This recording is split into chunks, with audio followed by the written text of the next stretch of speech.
Good morning students. देखो भैया, अपने पॉलिटिकल साइंस की ऑनलाइन क्लास चल रही है और उसमें अपने सेकंड चैप्टर जो है वो अपने पढ़ रहे हैं। फर्स्ट चैप्टर जो शीत का दौर था वो अपने पढ़ चुके हैं। सेकंड चैप्टर के आज भाग थर्ड की अपने बात करते हैं। देखो भैया, इस चैप्टर में का नाम है अपने दो ध्रुवीयता का अंत। दो ध्रुव कौन कौन से? आपके शीत युद्ध और अमेरिका। अंत किसका हुआ भैया? सोवियत संघ और अमेरिका। अंत किसका हुआ? सोवियत संघ का। क्यों? क्योंकि 25 दिसंबर 1991 को रूस, यूक्रेन और बेलारूस इन्होंने सोवियत संघ के विघटन की क्या कर दी? घोषणा कर दी थी। इस प्रकार से सोवियत संघ टूट गया था, सोवियत संघ बिखर गया था। तो किसका अंत हो गया? दो ध्रुवीयता का अंत हो गया। एक ही ध्रुव बचा और वह कौन सा रहा? अमेरिका। ध्रुव का मतलब शक्तिशाली देश। क्लियर है? लास्ट का जो वीडियो था भैया उसमें अपने बात की थी सोवियत संघ का विघटन कब हुआ, क्यों हुआ, इसके क्या परिणाम निकले, इन सारी बातों पर अपने चर्चा कर चुके हैं। आज अपने एक नया टॉपिक, एक नया बिंदु स्टार्ट कर रहे हैं और वो है शॉक थेरेपी, जो इस चैप्टर का एक बहुत ही मोस्ट टॉपिक माना जाता है। देखो, शॉक थेरेपी है क्या भैया? इस पे यहाँ पे थोड़ी सी अपने आपको हर प्रकार से बताऊंगा कि किस प्रकार से क्वेश्चन आते हैं और एग्जाम में क्या पूछा जाता है। सबसे पहले बात तो करते हैं भैया शॉक थेरेपी का अर्थ और उद्देश्य कि अर्थ क्या होता है। देखो, इस वर्ड को देखो भैया, शॉक थेरेपी। कितने वर्ड है? दो वर्ड है। एक तो है शॉक, दूसरा है थेरेपी। शॉक का अर्थ क्या होता है? आघात या नुकसान। अपने कई बार कहते हैं ना कि गुरुजी मन तो शौक सो लाग गया, वहां बात सुनी जना। कई बार क्या होता है, कोई मैच अपने जैसे इंडिया क्रिकेट खेलती है, मैच हार जाती है तो अपने क्या कहते हैं, यार आज तो शौक से लाग गया, एकदम जीतेड़ो मैच हार गया। तो वो शौक का क्या अर्थ होता है? झटका लगना या आघात लगना या कोई नुकसान होना। और थेरेपी का अर्थ क्या होता है? उपचार करना। आपने जैसे कोई बीमारी हो जाती है, कोई मान लो फोड़ा फुंसी कुछ भी मान लो, एक XYZ, तो अपने कहते हैं ना कि यार मैं तो डॉक्टर से थेरेपी कराने गया था, अर्थात इलाज करवाने गया था। तो यहाँ पे शॉक थेरेपी का क्या अर्थ हो गया? शॉक का अर्थ हो गया आघात या नुकसान और थेरेपी का क्या अर्थ हो गया? उपचार करना। अर्थात शॉक थेरेपी का अर्थ क्या है भैया? आघात पहुंचाकर उपचार करना। फर्स्ट क्वेश्चन तो यही आपके आता है। कई बार क्वेश्चन आ जाता है 1 नंबर का कि शॉक थेरेपी का शाब्दिक अर्थ क्या है। तो अपने को क्या लिखना है? आघात पहुंचाकर उपचार करना। मतलब पहले किसी को चोट पहुंचा दो और बाद में ही उसका क्या कर दो? इलाज कर दो। वही क्या है? शॉक थेरेपी है। क्लियर है? सेकंड क्वेश्चन आता है भैया, इस शॉक थेरेपी का निर्माण जो है वो किसने किया था? मतलब ये शॉक थेरेपी की प्रणाली किसके द्वारा चलाई गई थी? तो वो किसने चलाई थी? अपने विश्व बैंक और IMF। विश्व बैंक और IMF दोनों ही भैया मैंने आपको पहले बता चुका हूं, दोनों की ही स्थापना 27 दिसंबर 1945 को हुई थी। और दोनों ही देशों का प्रमुख दोनों ही संगठन जो है उनका प्रमुख उद्देश्य क्या है? पूंजीवाद को बढ़ावा देना। और इन दोनों का ही जो कार्यालय है वो कहां पर है? मुख्यालय वाशिंगटन में है। क्लियर है? तो शॉक थेरेपी का निर्माण किसने किया? अगर 1 नंबर का क्वेश्चन आ जाए तो विश्व बैंक और IMF। IMF का भैया पूरा नाम हो गया इंटरनेशनल मॉनेटरी फंड। क्लियर है? हिंदी में अपने बोल सकते हैं अंतर्राष्ट्रीय मुद्रा कोष। थर्ड बात आती है कि सर ये शॉक थेरेपी का उद्देश्य क्या था? इन्होंने क्यों अपनाई थी शॉक थेरेपी? तो भैया शॉक थेरेपी क्यों अपनाई थी? शॉक थेरेपी का प्रमुख उद्देश्य था जब सोवियत संघ का विघटन हो गया या सोवियत संघ में जो शामिल सदस्य देश थे ना, उन सदस्य देशों की अर्थव्यवस्था किस प्रकार की थी? देखो, अमेरिका जो था उसकी अर्थव्यवस्था थी पूंजीवादी, मतलब पूंजीवाद को बढ़ावा देता था अमेरिका। और सोवियत संघ जो था वो किसको बढ़ावा दे रहा था? समाजवाद या साम्यवाद। तो ये शॉक थेरेपी जो है इसका प्रमुख उद्देश्य क्या था कि जो समाजवादी या साम्यवादी देशों की अर्थव्यवस्था है ना, उसको किस में चेंज करना? पूंजीवाद में बदलना। यही क्या था? शॉक थेरेपी का प्रमुख उद्देश्य था। तो देखो 3 क्वेश्चन भैया अपने यहाँ पे तैयार हो गए। अर्थ पूछ ले, निर्माण या किसके द्वारा यह प्रक्रिया अपनाई गई और इसका प्रमुख उद्देश्य क्या था। अब भैया यह प्रक्रिया क्यों अपनाई, किसने अपनाई थी? वह प्रक्रिया जो साम्यवादी देश थे या सोवियत संघ के अंदर जो शामिल सदस्य देश थे, जब सोवियत संघ का विघटन हो गया, सोवियत संघ टूट गया, बिखर गया, तो सोवियत संघ में शामिल जो सदस्य देश थे, जैसे आपके रूस है, अपने मध्य एशिया है, अपने पूर्वी यूरोप के जो देश थे जिनको अपनी दूसरी दुनिया के देश कहा जाता है, उन देशों ने भैया इस प्रक्रिया को अपनाई थी। क्लियर है। कौन कौन से देश थे ये मैं आपको पिछली क्लास में बता चुका हूं।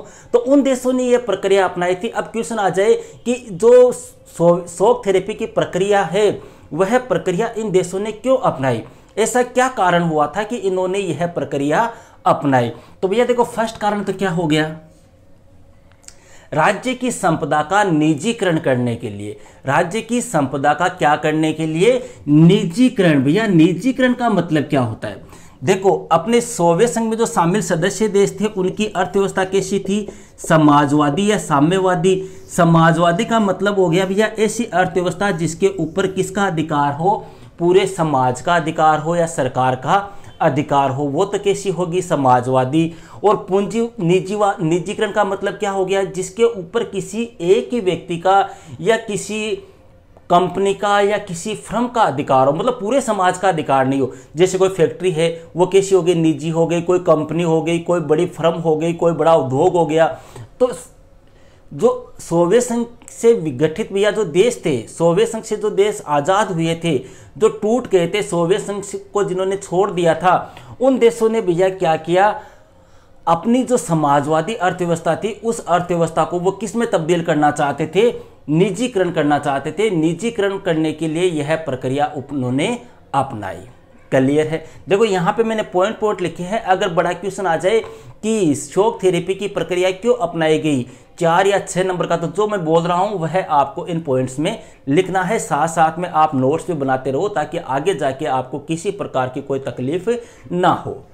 सेकेंड पॉइंट है भैया मुक्त व्यापार हेतु। अब यह सोवियत संघ में जो शामिल सदस्य देश थे वो देश क्या करना चाहते थे, एक दूसरे के साथ में क्या करना चाहते थे, व्यापार करना चाहते थे। जबकि समाजवादी अर्थव्यवस्था थी तो समाजवादी अर्थव्यवस्था में भैया व्यापार नहीं कर सकते, वहां पे टैक्स लगता था। तो ये क्या करना चाहते थे, मुक्त व्यापार करना चाहते हैं। मुक्त व्यापार का मतलब वस्तुओं का आदान प्रदान बिना किसी टैक्स के, बिना किसी शुल्क के, बिना किसी चुंगी के करना, वही क्या होता है, मुक्त व्यापार। तो मुक्त व्यापार करने के लिए इनको क्या करना पड़ता था, पूंजीवादी अर्थव्यवस्था को अपनाना पड़ता था। ठीक है, तो इन्होंने मुक्त व्यापार की प्रक्रिया को अपनाने के लिए शॉक थेरेपी को अपनाया। क्लियर है। तीसरा, पूर्वी देश पश्चिमी देशों की अर्थव्यवस्था से जुड़ना चाहते थे, अर्थात किसको अपनाना चाहते थे, पूंजीवाद को। भैया पूर्वी देशों की जो अर्थव्यवस्था थी वो थी साम्यवादी या समाजवादी अर्थव्यवस्था, और उस अर्थव्यवस्था के कारण वो देश जो थे वो क्या हो गए थे, बर्बाद हो गए थे, कंगाल हो गए थे। उनका संपर्क हुआ भैया पश्चिमी देशों से, मतलब अमेरिका वगैरह उनसे, जिनकी अर्थव्यवस्था कैसी थी, पूंजीवादी। तो इन पूर्वी यूरोप के जो देश थे या सोवियत संघ में शामिल जो देश थे उन्होंने देखा कि यार जिन देशों ने पूंजीवादी अर्थव्यवस्था को अपना रखा है उन देशों की स्थिति तो आज हमसे बहुत ज़्यादा बेटर है, वो तो हमसे बहुत आगे है। तो इन देशों ने भी क्या किया, पूंजीवाद को अपनाने के लिए या पूंजीवादी अर्थव्यवस्था से जुड़ने के लिए कौन सी प्रक्रिया अपनाई, शॉक थेरेपी की प्रक्रिया अपनाई, कि हम भी शॉक थेरेपी की प्रक्रिया अपनाएंगे और हम भी फिर क्या हो जाएंगे, पश्चिम के देशों की तरह विकसित हो जाएंगे। चौथा पॉइंट आता है भैया अपना क्या करने के लिए, आर्थिक विकास करने के लिए। भैया सोवियत संघ टूट गया था, सोवियत संघ विघटित हो गया था, क्यों हुआ था, क्योंकि सोवियत संघ की, जो मैं लास्ट क्लास में आपको बता चुका हूँ, विघटन के कारण सोवियत संघ की अर्थव्यवस्था चरमरा गई थी। सोवियत संघ एक प्रकार से कंगाल हो गया, बर्बाद हो गया, क्योंकि उसने अपने अधिकांश जो संसाधन है वो हथियारों की होड़ में लगा दिए। पूर्वी यूरोप के जो देश थे उन पूर्वी यूरोप के देशों की साजो सामान में खर्च कर दिया, तो इससे वो देश पहले बर्बाद हो चुके थे। तो अब वो देश चाहते थे कि यार अपने भी क्या हो, पश्चिम के देशों की तरह अपने भी क्या हो, विकास हो, अपने देश का आर्थिक विकास हो, अपना देश भी क्या करे, प्रगति करे। और इसी आर्थिक विकास को अपनाने के लिए इन्होंने, या आर्थिक विकास को बढ़ावा देने के लिए इन्होंने कौन सी व्यवस्था को अपनाया, शॉक थेरेपी को अपनाया। क्लियर है भैया। सामूहिक फर्म को निजी फर्म में बदलना। भैया सामूहिक फर्म कौन सा हो गया, जिसके ऊपर सभी का अधिकार होता है, और वो कौन सी अर्थव्यवस्था में होगा, जहां की अर्थव्यवस्था कैसी होगी, समाजवादी। तो ये सोवियत संघ में जो शामिल सदस्य देश थे उनकी अर्थव्यवस्था समाजवादी थी, अर्थात उनके फर्म जो थे, उनके खेत खलिहान जो थे वो कैसे थे, सामूहिक थे। और अब वो किसको में बदलना चाहते थे, उसको निजी फर्म में बदलना चाहते थे, अर्थात पूंजीवाद को अपनाना चाहते थे। वो भी ये चाहते थे कि ये जो फर्म वगैरह है उनके ऊपर किसी निजी व्यक्ति का अधिकार हो, किसी एक ही देश का अधिकार हो, या एक ही संगठन का अधिकार हो, जिससे क्या हो, अपना विकास हो सके। अगला है भैया पूंजीवादी पद्धति से खेती करने के लिए। शौक थेरेपी अपनाई थी भैया पूंजीवादी पद्धति से खेती करने के लिए। पूंजीवादी पद्धति से कैसे? जैसे मान लो किसी को अपने खेती अपने देते नहीं क्या, कोई कई बार कहते हैं ना अपने गांव में, जैसे गुरुजी में तो मखड़ो खेत को ना बता दियो या कोई ना ठेकाम दे दियो, आज दो बोले जी यार आज दो में ले जावा, तो बैठे बैठे नफा मिलेगा नहीं। अरे जैसे मान लो किसी के पास में 50 बीघा जमीन है, अब वो खेती नहीं कर सकता, तो वो क्या करता है, किसी को बता देता है कि यार तू खेती कर ले, दूसरे को बता देगा, उसको कह देगा आधा तू रख ले आधा मेरे को दे दे। तो अब अपने को आधा मिल रहा है, वो तो बैठे बैठे तो मिल रहा है, तो अपनी क्या बढ़ रही है, उससे पूंजी बढ़ रही है नहीं बढ़ रही। तो इन्होंने शौक थेरेपी की प्रक्रिया इसलिए अपनाई क्योंकि ये क्या करना चाहते हैं, पूंजीवादी पद्धति से खेती करना चाहते थे। ये अपने पूंजी इकट्ठा करना चाहते थे। इनका लक्ष्य था कि अधिक से अधिक क्या आए, इनकम आए, इसलिए इन्होंने पूंजीवादी पद्धति से खेती करना प्रारंभ कर दिया। और उससे क्या हुआ, इनके खेत खलियान जो है वो भी क्या हो गए, एक प्रकार से बर्बाद हो गए। ये दो टॉपिक हो गए भी आपने।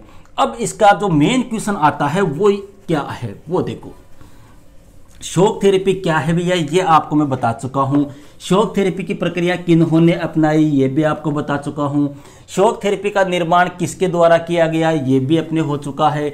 शौक थेरेपी का जो उद्देश्य था, प्रमुख उद्देश्य वो क्या था, वो भी अपने क्लियर हो चुका है। अब बात करते हैं भैया मेन बिंदु की, और वो आता है कि शौक थेरेपी की जो प्रक्रिया है उस प्रक्रिया का परिणाम क्या निकला। मतलब जिन देशों ने शौक थेरेपी की प्रक्रिया अपनाई वहां का क्या रिजल्ट रहा, उन देशों को फायदा हुआ या नुकसान हुआ, तो उनकी अपने बात करते हैं। तो भैया शौक थेरेपी का पहला परिणाम तो क्या निकला, उन देशों की अर्थव्यवस्था जो है, किन देशों की, जिन देशों ने शौक थेरेपी की प्रक्रिया को अपनाया था, उन देशों की अर्थव्यवस्था कैसी हो गई, तहस नहस हो गई। तहस नहस का मतलब बर्बाद हो गई, अस्त व्यस्त हो गई। मतलब शौक थेरेपी की प्रक्रिया जिन देशों ने अपनाई थी भैया, उन देशों की अर्थव्यवस्था जो है वो कमजोर हो गई, बर्बाद हो गई। क्यों? क्योंकि यह शौक थेरेपी क्या रही, एक प्रकार से असफल हो गई। जो लोगों को वादे दिखाए गए थे, जो वादे उनसे किए गए, वो सब के सब क्या हो गए, फेल हो गए। और जनता जो थी वो आर्थिक रूप से क्या हो गई, कंगाल हो गई। जनता आर्थिक रूप से बर्बाद हो गई। पहला परिणाम तो ये निकला। दूसरा भैया, रूस का औद्योगिक ढांचा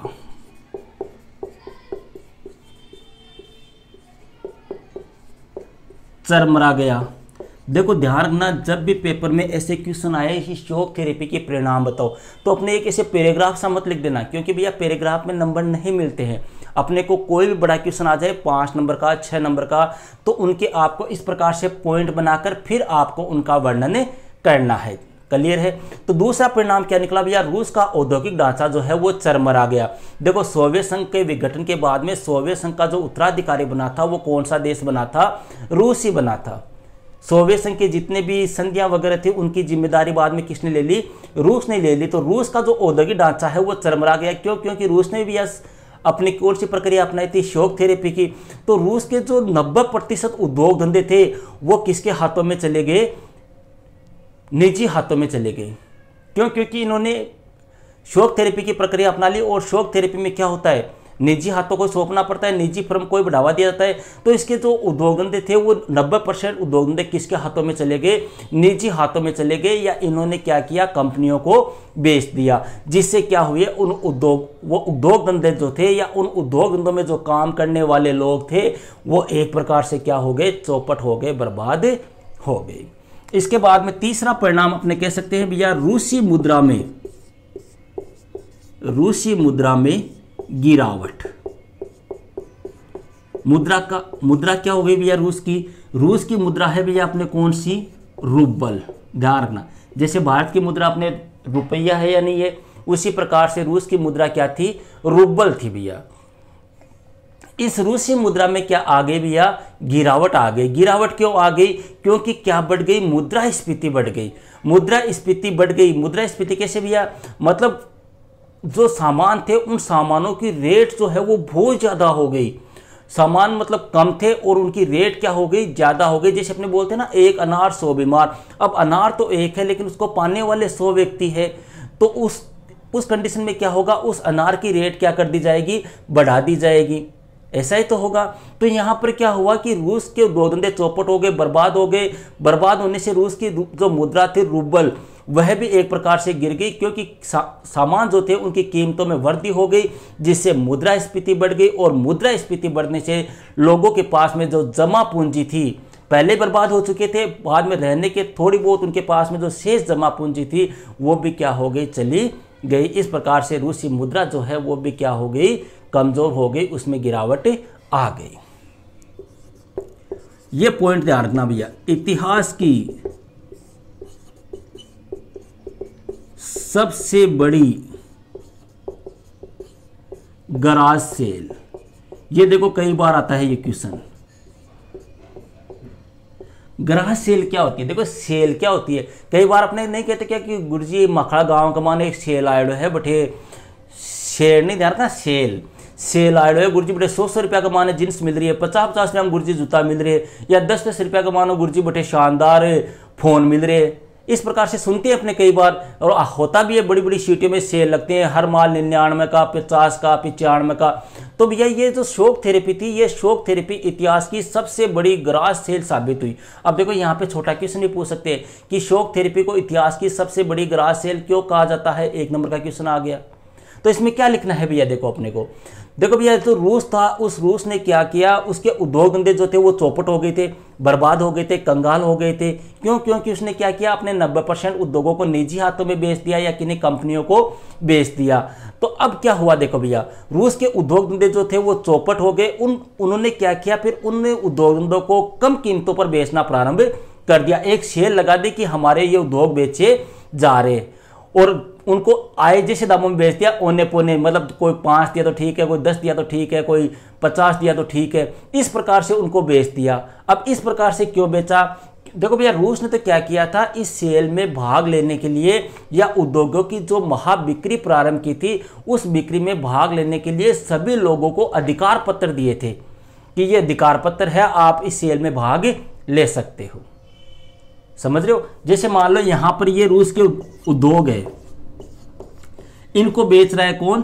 रूस बेच रहा है, और वह लोगों को क्या दे रहा है? अधिकार पत्र दे रहा है कि आप यहां पर आओ, यहां पर बोली लगेगी।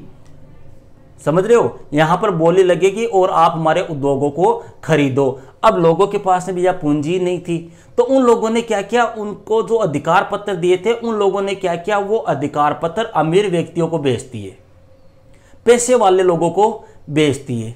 तो उन अमीरों ने क्या किया, फिर इन उद्योग धंधों की जो बिक्री हुई थी, उन बिक्री में कम से कम दाम लगाए, मतलब एकदम नॉर्मल रेटों में इनको खरीद लिया। इसलिए इनको क्या कहा गया है? सेल।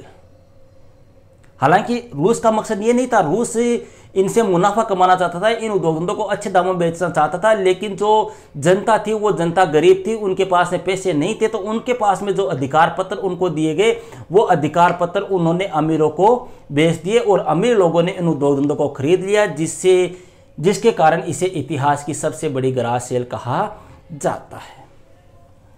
इसके अलावा भैया अगला क्या परिणाम निकला? शौक थेरेपी अपनाने से सामूहिक प्रणाली समाप्त हो गई। सामूहिक खेत प्रणाली, सॉरी। देखो भैया, शौक थेरेपी से पहले जो समाजवादी देश थे, उन समाजवादी देशों की जो खेती थी या खलिहान वगैरह थे या जो कृषि वगैरह थे, वो कैसी थी? सामूहिक थी, मतलब पूरे समाज का उसके ऊपर अधिकार होता था। लेकिन इन्होंने क्या अपना ली भैया? पूंजीवादी व्यवस्था अपना ली। पूंजीवादी व्यवस्था अपनाने से क्या हुआ कि इनके जो खेत वगैरह थे उनके ऊपर किसी एक निजी व्यक्ति का अधिकार हो गया। निजी व्यक्ति का अधिकार होने से इनकी सामूहिक खेती प्रणाली जो है वो क्या हो गई? समाप्त हो गई। देखो समाप्त भी कैसे हुई? सामूहिक खेती प्रणाली समाप्त हो गई। समाप्त होने से क्या हुआ कि जिन देशों ने भैया अपने शौक थेरेपी की प्रणाली अपनाई थी, उन देशों की इतनी भयंकर कंडीशन हो गई कि पहले उनके पास में मतलब फुल मात्रा में अनाज होता था, खाद्यान्न होता था, लेकिन शौक थेरेपी अपनाने से या सामूहिक खेती की प्रणाली समाप्त होने की वजह से उनको अब खाद्यान्न का क्या करना पड़ा? आयात करना पड़ा। जैसे रूस की बात कर ले भैया, रूस की जीडीपी जो है वो 1989 ईस्वी में टॉप पर थी, लेकिन 1999 तक आते आते रूस की जीडीपी जो है वो बहुत ज़्यादा नीचे गिर गई। अर्थात डाउन आ गए। उसका कारण क्या था, उन्होंने कौन सी खेती प्रणाली को छोड़ दिया था, सामूहिक खेती प्रणाली को छोड़ दिया था, खेत पूंजीवादियों को सौंप दिए थे, खेती पूंजीवादियों को सौंप दी थी। क्लियर है। इसके अलावा अपने अगला पॉइंट दे सकते हैं भैया, गरीबी बढ़ना। गरीबी भी तो बढ़ेगी शॉक थेरेपी प्रणाली अपनाने से। देखो भैया, शॉक थेरेपी की प्रणाली का मतलब क्या हो गया, पूंजीवाद को अपनाना। पूंजीवाद को अपनाने से क्या हुआ भैया, पूंजीवादी व्यवस्था में देखो सफल कौन होगा, जो पूंजीपति होगा, जिसके पास से पैसे होंगे, जो अमीर होगा वही सफल होगा। तो इस शॉक थेरेपी की प्रक्रिया से क्या हुआ भैया, गरीब जो लोग थे वो तो और ज्यादा गरीब हो गए, अमीर जो थे वो और ज्यादा अमीर हो गए। मतलब एक प्रकार से अपने समाज में क्या हो गया, विभाजन हो गया, एक गरीब वर्ग बन गया, एक अमीर वर्ग बन गया, और समाज में या देश में किसका माहौल कायम हो गया, आर्थिक असमानता का माहौल कायम हो गया। एक प्रकार से जिन देशों ने शॉक थेरेपी की प्रणाली अपनाई थी उन देशों में गरीबी का स्तर जो है या भूखमरी का स्तर जो है वो क्या हो गया, बढ़ गया। इसके अलावा भैया शॉक थेरेपी का एक रिजल्ट और निकला, कालाबाजारी। कालाबाजारी बढ़ गई। कालाबाजारी क्यों बढ़ गई भैया, क्योंकि भैया शॉक थेरेपी में देखो क्या हुआ था, शॉक थेरेपी से फायदा किसका होगा, जो पैसे वाले लोग होंगे, जो पूंजीपति लोग होंगे उन्हीं को फायदा होगा। तो इन पूंजीपतियों का एक क्या हो गया, वर्ग सा तैयार हो गया, एक नया माफिया वर्ग तैयार हो गया। और उस माफिया वर्ग ने क्या किया कि जो देश के अधिकतर संसाधन थे उन अधिकतर संसाधनों को उन्होंने खरीद लिया, उनके ऊपर अपना अधिकार कर लिया या उसको जमा कर लिया, एक प्रकार से स्टॉक कर लिया अपने। कई बार क्या होता है, देखो आप कई बार देखते हो कि प्याज कभी तो 2 रुपए किलो होता है और कभी कभी 50 रुपए किलो हो जाता है। वो क्यों होता है, इसी कालाबाजारी की वजह से होता है। लोग क्या करते हैं, जब प्याज सस्ता होता है उसको खरीद लेते हैं, पूरे प्याज को खरीद लेते हैं और उसका स्टॉक कर लेते हैं, और फिर जैसे जैसे प्याज महंगा होता है फिर उसको निकालना स्टार्ट करते हैं, तो उसी को क्या बोलते हैं, कालाबाजारी। तो यही शॉक थेरेपी में हुआ भैया, जो पूंजीवादी अर्थव्यवस्था को अपना लिया। पूंजीवादी अर्थव्यवस्था को अपनाने से क्या हुआ कि लोगों ने कालाबाजारी शुरू कर दी। उद्योग धंधे जो थे, जो संसाधन वगैरह थे, जो खाद्यान्न वगैरह थे, उन खाद्यान्न वगैरह को सबको अपने नियंत्रण में कर लिया, एक माफिया वर्ग बन गया और उसने धीरे धीरे क्या बढ़ानी प्रारंभ कर दी, उस सामान की कालाबाजारी करनी प्रारंभ कर दी। तो ये थे भैया अपने किसके परिणाम, शॉक थेरेपी के परिणाम। ठीक है, अब अपने इस चैप्टर में 2 पॉइंट और बचे हैं जिनको अपने नेक्स्ट क्लास में पूरा करेंगे। Okay, that's all.